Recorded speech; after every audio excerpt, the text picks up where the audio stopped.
I have worked for about a cumulative period of 5 months since the COVID pandemic started. Mainly, I worked in COVID ICUs only.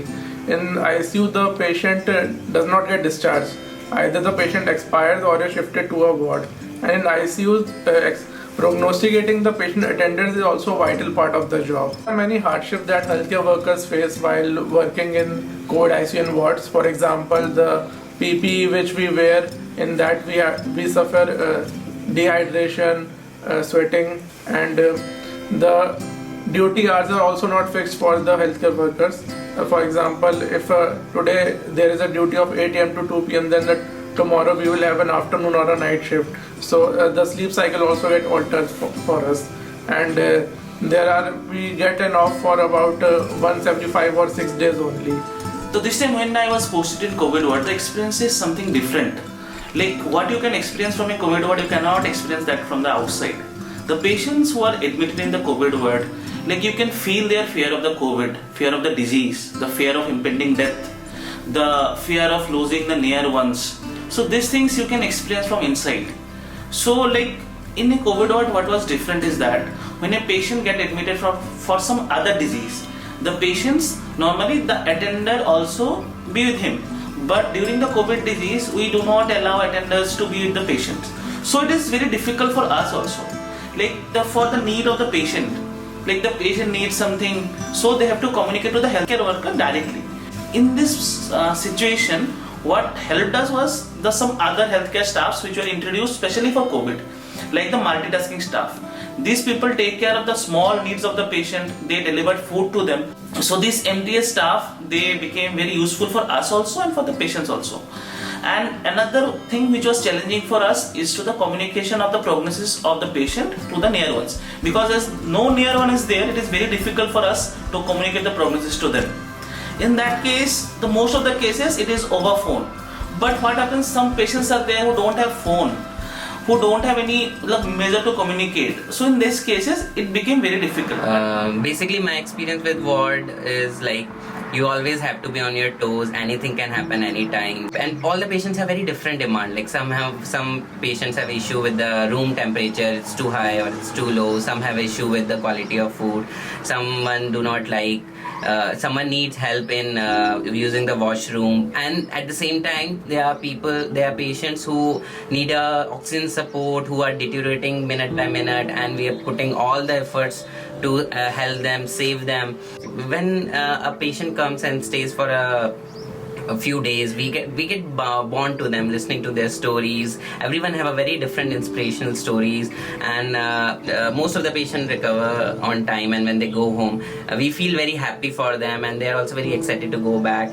And when we get blessings from the patient, that is very satisfying for us. That makes my day actually. But when a patient who was recovering and suddenly start deteriorating, that is the very crucial moment. It's a very adrenal rush for us. Like we have to arrange with the limited resources and manpower, we have to arrange and save his life.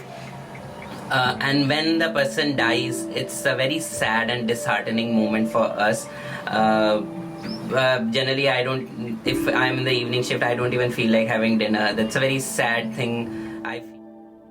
So it was a nice experience working during the COVID times in the second wave. So I got to work with different people from different departments. As the number of cases in the second wave increased and it overwhelmed the hospital facility, residents from all the departments were called upon, and we were working as a team from clinical department, non-clinical, and paraclinical department, everyone. So I got new colleagues. So it was a very nice experience in that sense. But it was also a bad experience. I would say it was a bad experience in a way that because in hospitals all the sick patients, most of them were sick patients who were admitted here. So we used to lose certain number of patients who were very sick and on a each day basis. So it was disheartening to work in such a situation where we used to lose a patient at the same time, like we have to take care of other patients who are there. So that was a kind of disheartening, but we had to go on. There is a limited number of caregivers for a group of patients, so the patient needs needs a different kind of services. Like they need mental support. Some people need someone to talk with. Some people they need like support for the activities of daily life. So it was difficult for the limited number of caregivers to take care of all of them. Compare when we compare these set of patients with those who had those caregivers also admitted in the same ward. They used to take care of better, and then they had a mental support, so they had a better experience in the hospital. At the peak of the COVID hours, when we had to join here as resident, it was really hectic out there. But after declining of the peak, that is right now, it is manageable for us to do the duties. During this pandemic, for the treatment of COVID, people intends to seek multiple consultation from various sites. They often get self-medicated. They often misuse the steroids. So these things complicates to manage such cases. From the ward, like another issue is with the PP, like people cannot use washroom when they are wearing PP, and so therefore people try. Most of the doctors and health staff try to take less water so they don't have to frequently use the washroom. So and that causes dehydration. During the pandemic period, most of the doctors have learned new skills they learn about the new medications, new drugs, and they also equipped with ventilator system. They get to know about the CPAP, BiPAP machine, NRBM mask. The another difficult part was working in a hazmat suit. The working in hazmat suit is very difficult. So it is particularly difficult for the persons who are wearing glasses, because in front of the glasses you have to wear another layer of glass, and there is lot of fogging is there. So it is very difficult for us to work. And when you have come out of the COVID ward, you are totally drenched in sweat. So, but I know this is difficult, but it is the need of the hour. You have to take all the precautions for that.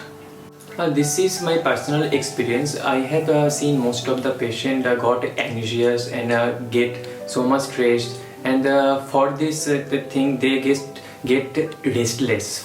So their saturation get decreased. So my personal opinion is just stay calm, be patient, and just keep going as it is and get compliant to your medications. That's all. COVID is a new disease with a different nature and with lot of uncertainties. So when the patient attendants ask about the exact date of recovery or exact date of discharge, to answer these questions, it becomes very difficult for us. The another thing is that when a very severe disease, very patient who is suffering from severe COVID, when he comes out from the disease and back to his normal or everyday life, when the patient leaves the ward with a smile and gratitude, it gives us immense pleasure. When the patients party, they thank you, or the patient who leaves a thank you note for the healthcare staffs, it makes all the efforts that we made very small. So it gives us immense satisfaction for all the healthcare staff to serve in the COVID ward.